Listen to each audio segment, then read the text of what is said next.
నమస్తే Bhavat media news కు స్వాగతం. నా పేరు తరంగిణి. ముందుగా బులెటిన్ లో హెడ్లైన్స్ చూద్దాం. మంచు కరిగి నిండిన నదులు, రష్యాను ముంచెత్తిన ఆకస్మిక వరదలు.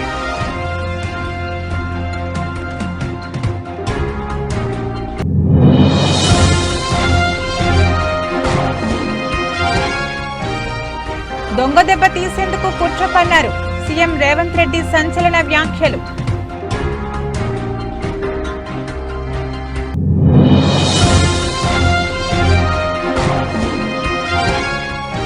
నా వద్ద ఆధారాలున్నాయి, అన్ని బయట పెడతా. పవన్ కళ్యాణ్ పై పోతిన మహేష్ సంచలన వ్యాఖ్యలు.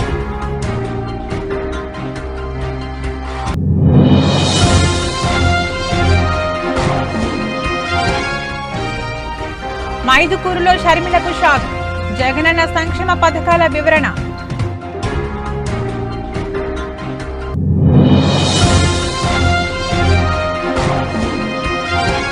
ఎంఎస్ ధోని దెబ్బకు గ్రౌండ్ లో చెవులు మూసుకున్న Andre Russell. Video viral.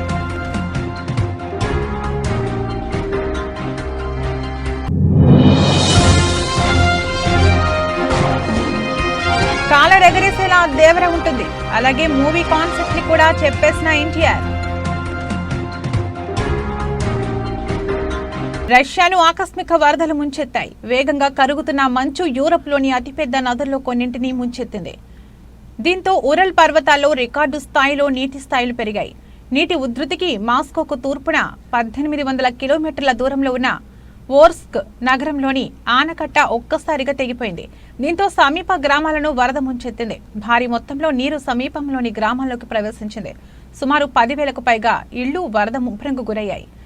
Siberia, Olga, రష్యాలోని మధ్య ప్రాంతాలు కూడా వరదలు సంభవించాయి. ఉష్ణోగ్రతలు అధికంగా ఉండడంతో ఆ వేడికి మంచు కరగడంతో ఈ విపత్తు సంభవించినట్లు రష్యా అత్యవసర మంత్రిత్వ శాఖ తెలిపింది. సుమారు 39 ప్రాంతాల్లో 10,400 కంటే ఎక్కువ ఇళ్లు వరద ముంపునకు గురైనట్లు వెల్లడించింది. మరోవైపు అప్రమత్తమైన అధికారులు వరద ప్రభావిత ప్రాంతాల్లోని ప్రజలను సురక్షిత ప్రాంతాలకు తరలిస్తున్నారు.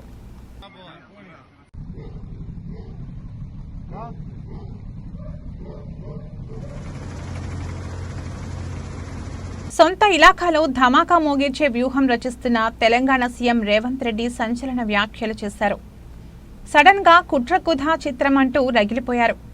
కొడంగల్లో కుట్రలు చేస్తున్నారంటూ, గోతులు తవ్వుతున్నారంటూ ఆయన చేసిన హాట్ కామెంట్స్ ప్రస్తుతం తెలంగాణ రాజకీయాల్లో చర్చనీయాంశంగా మారాయి.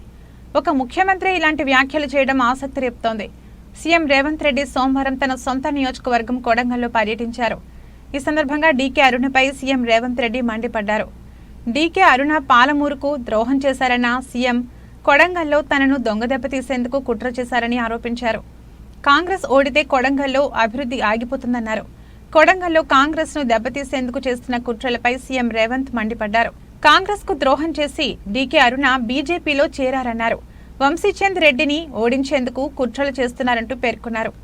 కొంతమంది నేతలను డీకే అరుణ ప్రలోభాలకు గురిచేస్తున్నారని, మతం పేరుతో కోస్గిలో చిచ్చు పెట్టే ప్రయత్నాలు చేస్తున్నారంటూ ఆరోపించారు. కొడంగల్ను అభివృద్ధి చేస్తున్నందుకు ఇలా చేస్తున్నారా అని ప్రశ్నించారు.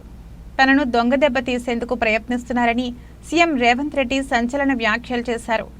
డీకే అరుణ పాలమూరుకు, కొడంగల్కు ఏమి చేయలేదని చెప్పారు. కొడంగల్ ప్రాంతం ప్రతిష్టను పెంచాలని, కొడంగల్ అభివృద్ధి ఇదే రకంగా ముందుకు సాగాలంటే వంశీచంద్ రెడ్డికి నియోజకవర్గంలో 50,000 మెజార్టీ ఇవ్వాలని కోరారు. రాష్ట్రానికి కొడంగల్ నాయకత్వం వహిస్తోందని, వంశీచంద్ రెడ్డి గెలిస్తే పాలమూరు అభివృద్ధికి కృషి చేస్తాడని తెలిపారు. ఆ మధ్యలాన్ని కుక్కలు మొరిగినాయి. నిన్న మొన్న ఒక నక్క బయలుదేరింది, మొన్న సూర్యాపేటకు పోయింది, నిన్న కరీంనగర్ పోయింది. ఆయన అంటుండు నన్ను ఏం బిక్తారు మీరని. మొన్న మాట్లాడింది మీరు చూసుంటారు, కేసీఆర్ గారు మాట్లాడింది నా ఎంటిక కూడా బీకలేరని మాజీ ముఖ్యమంత్రిగా మాట్లాడాడు. ఇది మాజీ ముఖ్యమంత్రి మాట్లాడే భాషనేనా? భాష గురించి, భావం గురించి, ప్రజా సమస్యల గురించి మాట్లాడే చంద్రశేఖర్ రావు 10 సంవత్సరాలు ఈ తెలంగాణ రాష్ట్రంని పట్టి పీడించి వేధించి దోసుకొని దోపిడి దొంగలాక అడవి పందుల్లాక తెలంగాణ రాష్ట్రాన్ని సర్వనాశనం చేసి 10 సంవత్సరాలలో 100 సంవత్సరాల విధ్వంసం చేసినావు. ఇవాళ మమ్మల్ని ఎంటిక బీకలేరంటావా? మా కాంగ్రెస్ పార్టీ కార్యకర్తలు అనుకుంటే నీ ముడ్డి మీద డ్రాయర్ కూడా ఉండదు పీకడం మొదలు పెడితే బిడ్డ. జనసేన పార్టీకి ఆ పార్టీ నేత పోతిన మహేష్ రాజీనామా చేశారు. అనంతరం ఆయన మాట్లాడుతూ పవన్ కళ్యాణ్ పై సంచలన వ్యాఖ్యలు చేశారు. పవన్ కళ్యాణ్ నిజస్వరూపం ప్రజలకు తెలిసింది. పవన్ ఏం చేస్తున్నాడో ఆయనకే తెలియడం లేదని అన్నారు. స్వార్థ రాజకీయ ప్రయోజనాల కోసం పవన్ పనిచేస్తున్నారు. పార్టీ నిర్మాణం క్యాడర్పై ఏనాడు దృష్టి సారించలేదని పోతినని తెలిపారు. పవన్ సిద్ధాంతాలు అన్ని స్వార్థపూరితం. పవన్ గురించి తెలిసి ఆయన్ని ప్రజలు చిత్తుచిత్తుగా ఓడించారని అన్నారు. 25 రోజుల తర్వాత పార్టీ పరిస్థితి ఏంటో చెప్పగలరా? 21 సీట్లతో పార్టీకి ప్రజలకి ఏం భవిష్యత్తు ఇవ్వగలరని పోతిన మహేష్ ప్రశ్నించారు. జనసేన పార్టీ కోసం ఎంతో కష్టపడ్డాం, మా కుటుంబాలు రోడ్డున పడ్డాయంటూ పోతిన మహేష్ ఆవేదన వ్యక్తం చేశారు. జనసేన పార్టీ ఇంకో 20 ఏళ్లు కొనసాగుతుందో లేదో తెలియదు. జనసేన పార్టీలో పనిచేసిన వారికి ఎందుకు సీట్లు కేటాయించలేదని ప్రశ్నించారు. టీడీపీ వారికే ఎందుకు సీట్లు ఇచ్చారు? పార్టీ శ్రేణులకు పవన్ సమాధానం చెప్పాలి. నా వద్ద ఆధారాలున్నాయి, అన్నింటినీ బయట పెడతా. కాపు సామాజిక వర్గంను బలి చేస్తున్నారు. కాపు యువతను మోసం చేయొద్దంటూ మహేష్ సూచించారు. ఖచ్చితంగా రాబోయే 6 నెలల్లోనో 12 నెలల్లోనో జనసేన పార్టీ అడ్రస్ గల్లంత అవుతుంది. అది మీ చేతుల్లో నుంచి కావాలనే తెలుగుదేశం పార్టీ చేతికి ఇచ్చేశారు. ఖచ్చితంగా జనసేన పార్టీ ప్రజారాజ్యం పార్టీ 2 అయి తీరుతుంది.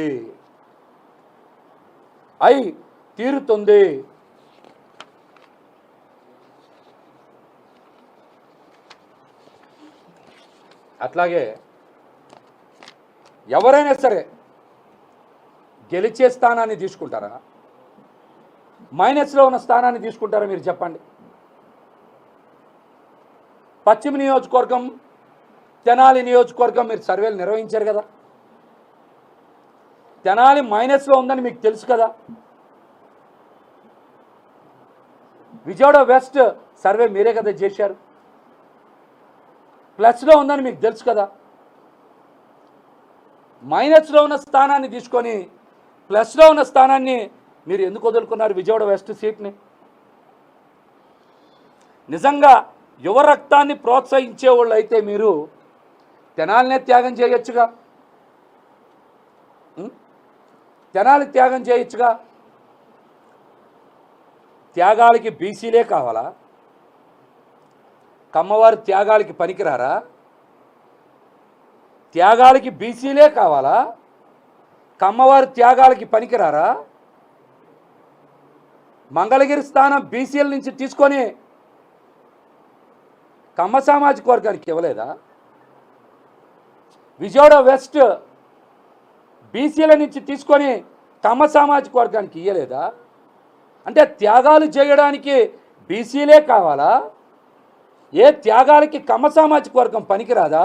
రాష్ట్ర కాంగ్రెస్ అధ్యక్షురాలు షర్మిలకు అడుగడుగునా నిరసనలే వ్యక్తమవుతున్నాయి. కాంగ్రెస్ కు ఎందుకు ఓటు వేయాలని జనం నిలదీస్తున్నారు.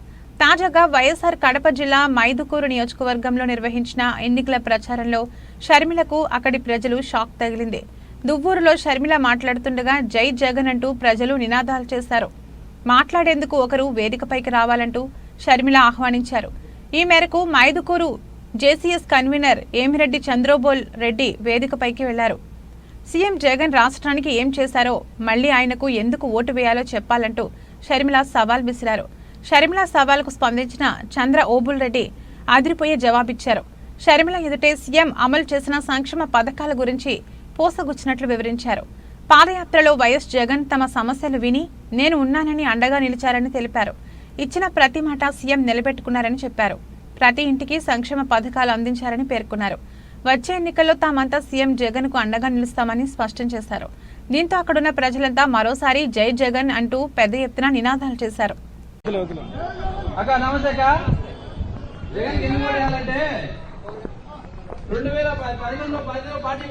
జగన్మోహన్ రెడ్డి గారు మా కోసం తిరుగుతానే ఉన్నాడు. సమస్యలు ఏమున్నా మా కోసం వచ్చినాడు, విన్నాడు, మా సమస్యలు విన్నాడు, నేను ఉంటానని చెప్పినాడు. చెప్పిన మాట ప్రకారం జగన్మోహన్ రెడ్డి గారు మాకు అన్ని చెప్పిన ప్రతి ఒక్క హామీ నెరవేర్చినాడు. పేద ప్రజల కోసం ఆయన 3000 కిలోమీటర్ పాదయాత్ర చేసి వాళ్ళ కష్టాలు విని మీ అందరికీ నేను న్యాయం చేస్తానని చెప్పినాడు. చెప్పిన విధంగా న్యాయం చేసినాడు. ఇక్కడికి వచ్చిన ప్రతి ఒక్కరికి వారి కుటుంబాల్లో ప్రతి ఒక్కరికి సంక్షేమం అందింది. దానికి కారణం ఎవరంటే జగన్మోహన్ రెడ్డి గారే. జగన్మోహన్ రెడ్డి గారు ఖచ్చితంగా చెప్పిన ప్రతి మాట నెరవేరుస్తారు. ఆయన మా కోసం ఉంటాడు కూడా, ఎప్పటికి కూడా ఆయన మాతో ఉంటాడు. మీరు అన్ని ఇప్పుడు చెప్తున్నారక్క, మీ కుటుంబ సమస్యలేవో మీరు చెప్తున్నారు, కాదనిలేవే, అవి మీ వ్యక్తిగతంగా ఉన్నాయి. కానీ మీరు ఆ రోజు తెలంగాణలో కూడా చెప్పారు, నేను తెలంగాణలో ఉంటాను, మీకోసం ఉంటాను, పోటీ చేస్తానని చెప్పారు. అక్కడ పోటీ చేయలేదు. మీరు వచ్చారు, మీ మీద మాకైతే అభిమానం ఉందక్క. రాజశేఖర బిడ్డగా మిమ్మల్ని మేము అభిమానిస్తాం అక్క, కాదని లేదు. కానీ జగన్మోహన్ రెడ్డి గారు మా కోసం ఉన్నారు, ఆయన చాలక్క. మీరు కూడా రండి, మాతో అందరం కలిసి రాష్ట్రానికి అభివృద్ధి చేద్దామక్క. తప్పకుండా మీరందరూ మాతో కలిసి రండి అక్క, అన్నతో పాటు రండి, అందరం కలిసి రాష్ట్రాన్ని అభివృద్ధి చేసుకున్నాం అక్క. జోహార్ వైఎస్ఆర్, జోహార్ వైఎస్ఆర్, జై జగన్, జై జగన్. అమరుడు సాగర్ ఇలియా సంతోష్ ఆశయ సాధనలో ఉన్నంత వరకు ఆయన బాటలో పోరాడతామని ప్రతిజ్ఞ చేశారు. జోహార్ సంతోష్ అన్న, జోహార్ సాగర్ అన్న, జోహార్ అమరవీరులకు జోహార్లు, అమరవీరుల ఆశయాలను కొనసాగిస్తామని అంటూ అంతిమయాత్ర సాగింది. అమరవీరుడు అన్నే సంతోష్ కు అరుణారుణ జోహార్లు అర్పించిన బంధుమిత్రుల సంఘం దస్తగిరిపల్లి జిల్లాలోని కాటారం మండలం దస్తగిరిపల్లికి చెందిన అన్నే సంతోష్ తెలంగాణ ఛత్తీస్గఢ్ సరిహద్దు అడవుల్లో జరిగిన ఎదురుకాల్పుల్లో మృతి చెందాడు. సుమారు 25 ఏళ్ల క్రితం పీపుల్స్ వార్ పార్టీలో చేరిన సంతోష్ ఆ పార్టీలో డిప్యూటీ కమాండర్ స్థాయి నుంచి Telangana special zonal committee CRC సభ్యుడిగా ఎదిగారు. పూర్వ బస్తర్ అటవీ ప్రాంతంలో ఉంటూ మావోయిస్టు పార్టీ కార్యక్రమాల్లో చురుగ్గా పాల్గొంటున్నారు. అయితే శనివారం జరిగిన ఎన్కౌంటర్లో సంతోష్ మృతి చెందిన విషయం తెలియగానే దస్తగిరిపల్లితో పాటు సమీప గ్రామాల్లో విషాద ఛాయలు అలుముకున్నాయి. 2.5 దశాబ్దాల క్రితం దత్తత తీసుకున్న తల్లిదండ్రులను వదిలి అడవి బాట పట్టిన సంతోష్ మృతదేహాన్ని చూసి బంధువులు, గ్రామస్తులు కన్నీరు మున్నీరుగా వెలిపించారు. ఛత్తీస్గఢ్లోని ఊసూరు పోలీస్ స్టేషన్ పరిధిలో జరిగిన కాల్పుల్లో మరణించిన సంతోష్ మృతదేహాన్ని బీజాపూర్లో పోలీసులు అతని తల్లిదండ్రులకు అప్పగించారు. ఆదివారం సాయంత్రం దస్తగిరిపల్లికి చేరుకున్న సంతోష్ మృతదేహానికి స్థానికులు నివాళులర్పించారు.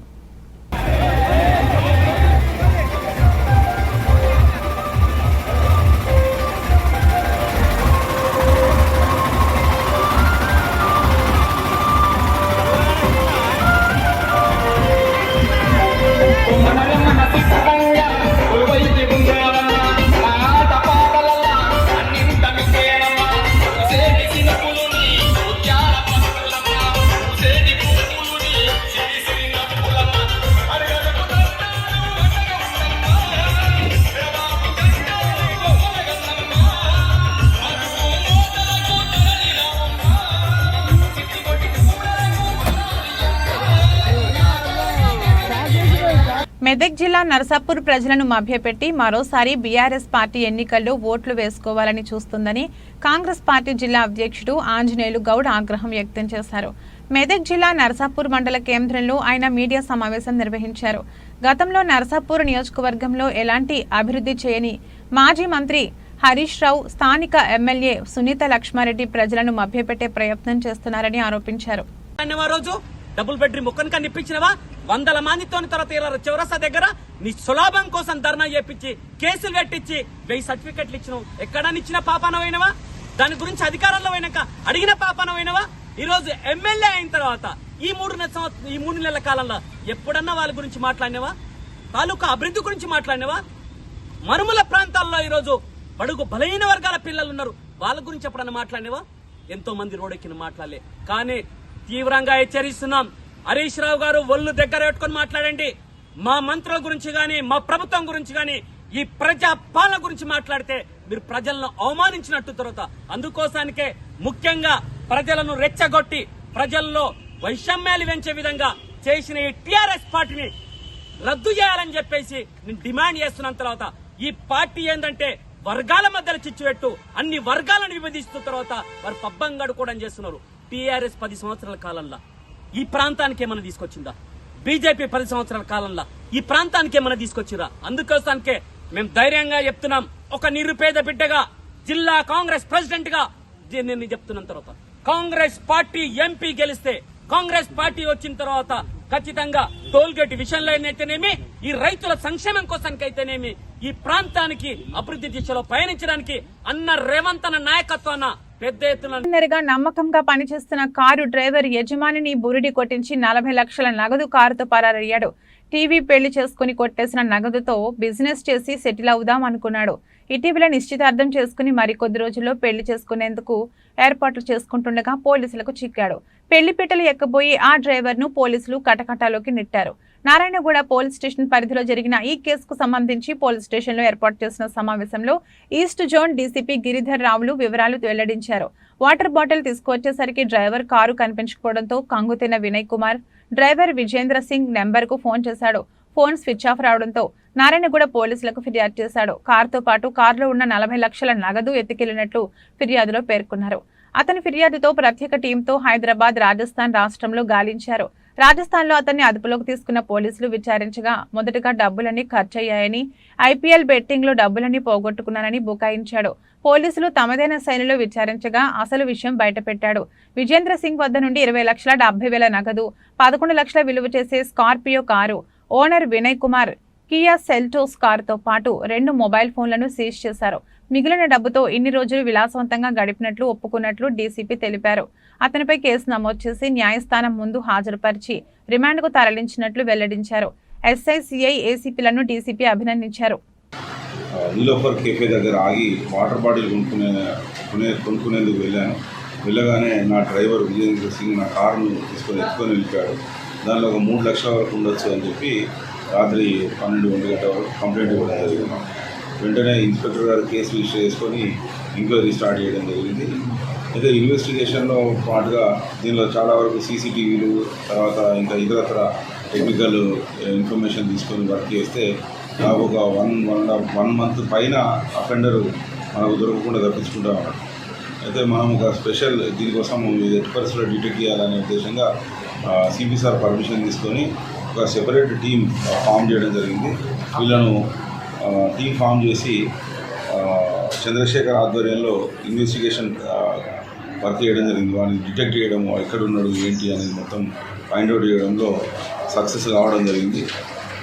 ఈరోజు మార్నింగ్ అతన్ని అఫెండర్ను కస్టడీలో తీసుకోవడం జరిగింది.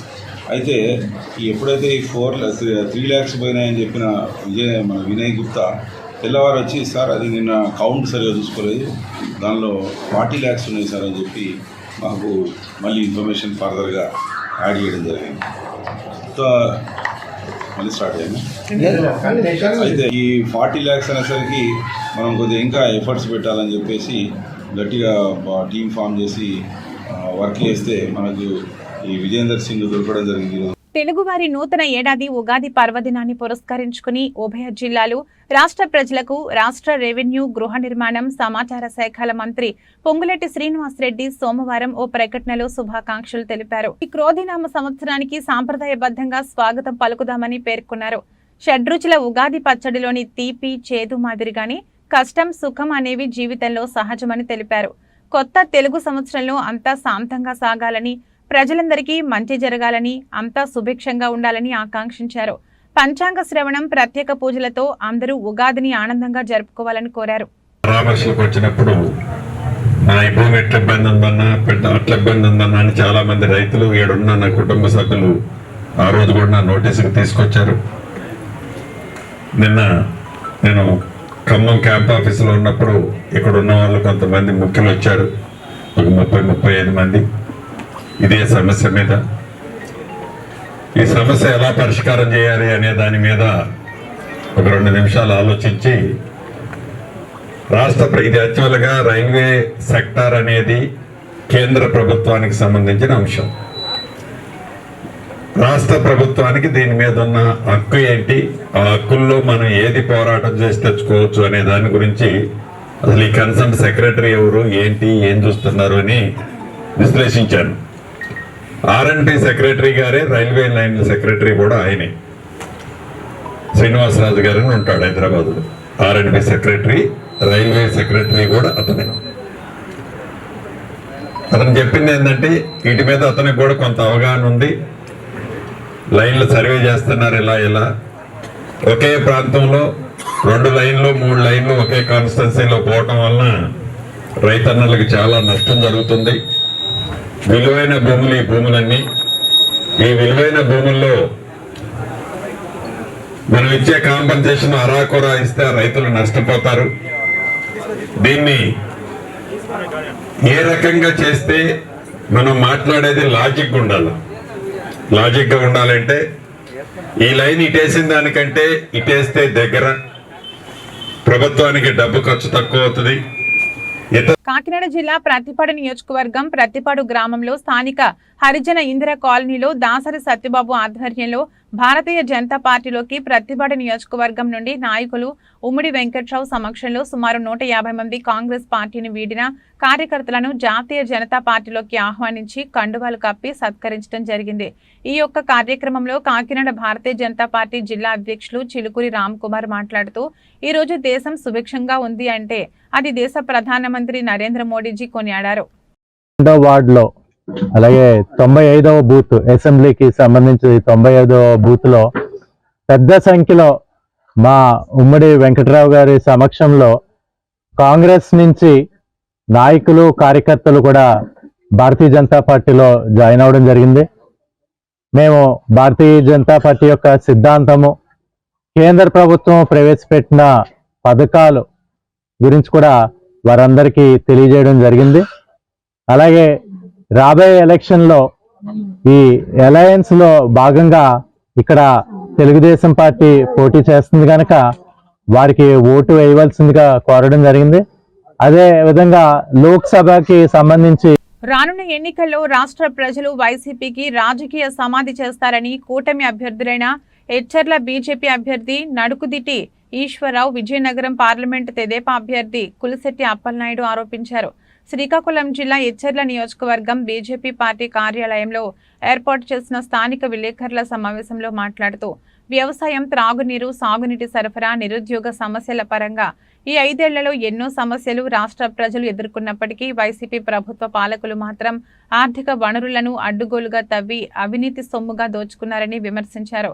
రాష్ట్రంలో వైసీపీ అరాచక పాలన అంతం కావాలి, అభివృద్ధి జరగాలంటే ఎన్డీఏ కూటమి అధికారులకు రావాల్సిన అవసరం ఎంతైనా ఉందన్నారు. తాము ప్రజాసేవ చేయాలనే తపనతో రాజకీయాల్లోకి వచ్చామని, కూటమి అభ్యర్థులుగా పోటీ చేసే అవకాశం మాకు దక్కిదని, అందువలన ఎచ్చర్ల బీజేపీ అభ్యర్థి నడుకుదిటి ఈశ్వరరావుకు కమలం గుర్తుపై, విజయనగరం పార్లమెంట్ తెదేపా అభ్యర్థి కలిశెట్టి అప్పలనాయుడుకు సైకిల్ గుర్తుపై ఓటు వేసి గెలిపించాలని వారు కోరారు. 4 మండలాలు టీడీపీ, బీజేపీ, జనసేన కార్యకర్తలు పాల్గొన్నారు. ఏర్పాటు చేసుకున్నటువంటి ఈ పత్రికా సమావేశానికి చేసినటువంటి పత్రికా సోదరులకు, మీడియా మిత్రులకు నా హృదయపూర్వక నమస్కారాలు. ఈ రోజుతో మా మండల వారీగా, అసెంబ్లీ వారీగా జరగవలసినటువంటి సమన్వయ కమిటీలన్నీ పూర్తి చేసుకున్నాం. జనసేన, భారతీయ జనతా పార్టీ, తెలుగుదేశం 3 పార్టీల నాయకులు, కార్యకర్తలతో 4 మండలాల్లో విడివిడిగా సమావేశాలు ఏర్పాటు చేసుకున్నాం. తర్వాత ఈరోజు ఇక్కడ మన అసెంబ్లీ కార్యాలయంలో 4 నియోజకవర్గ స్థాయి సమావేశం ఏర్పాటు చేసుకున్నాం. ఈ సమావేశాలన్నీ కూడా వచ్చే ఎన్నికలను దృష్టిలో పెట్టుకొని కార్యకర్తలందరూ చేయవలసిన పనిని విభజన చేసుకొని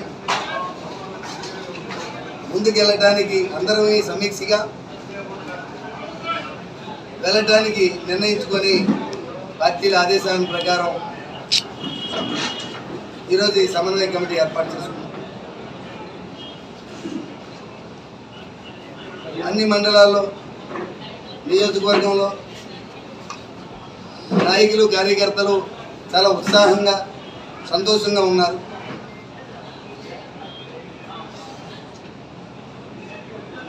ఐపీఎల్ 2024 టోర్నీలో భాగంగా సోమవారం రాత్రి Chennai super Kings versus Kolkata night riders జట్ల మధ్య మ్యాచ్ జరిగింది. ఈ మ్యాచ్లో సీఎస్కే ఆల్రౌండర్ జడేజా మాయాజాలంతో కోల్కతా జట్టు ఓటమి పాలైంది. తొలుత బ్యాటింగ్ చేసిన కోల్కతా జట్టు నిర్ణీత ఓవర్లలో కేవలం 137 పరుగులకే పరిమితమైంది. ఆ తర్వాత బ్యాటింగ్ చేసిన సీఎస్కే జట్టు 17.4 ఓవర్లలో కేవలం 4 వికెట్లు మాత్రమే కోల్పోయి 141 పరుగులు చేసి విజేతగా నిలిచింది. ఈ మ్యాచ్లో కోల్కతా బ్యాటర్లను జడేజా తన బౌలింగ్ మాయాజాలంతో దెబ్బతీశాడు. 4 ఓవర్లు వేసిన జడేజా కేవలం 18 పరుగులు మాత్రమే ఇచ్చి 3 వికెట్లు పడగొట్టాడు.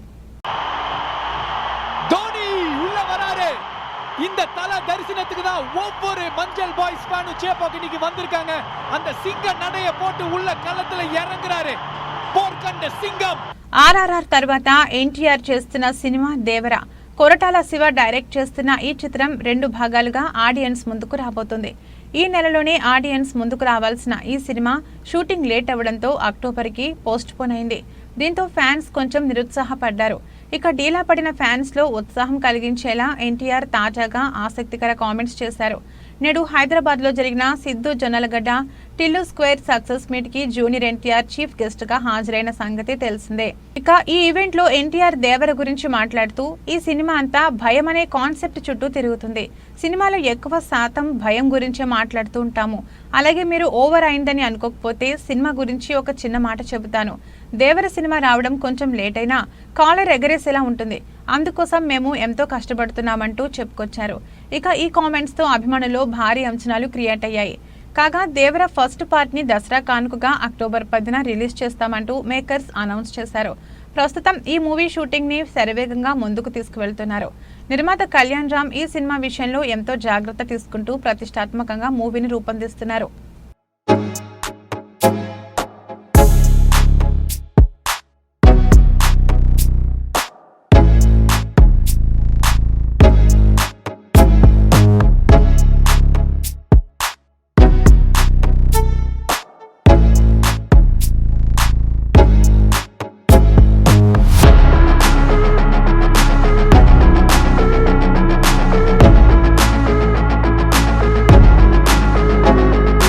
బులెటిన్ ముగించే ముందు హెడ్లైన్స్ మరొకసారి.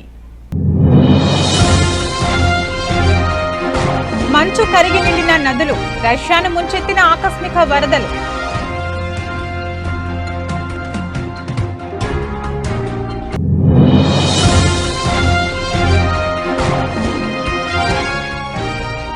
దొంగ దెబ్బ తీసేందుకు కుట్ర పన్నారు.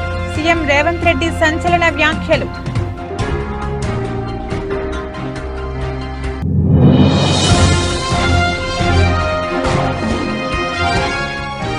నా వద్ద ఆధారాలున్నాయి, అన్ని బయట పెడతా.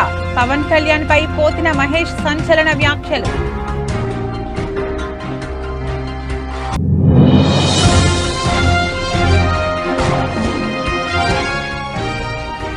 మైదుకూరులో షర్మిలకు షాక్. జగనన్న సంక్షేమ పథకాల వివరణ.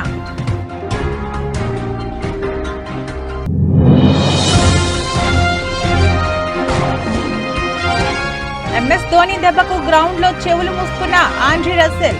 Video viral.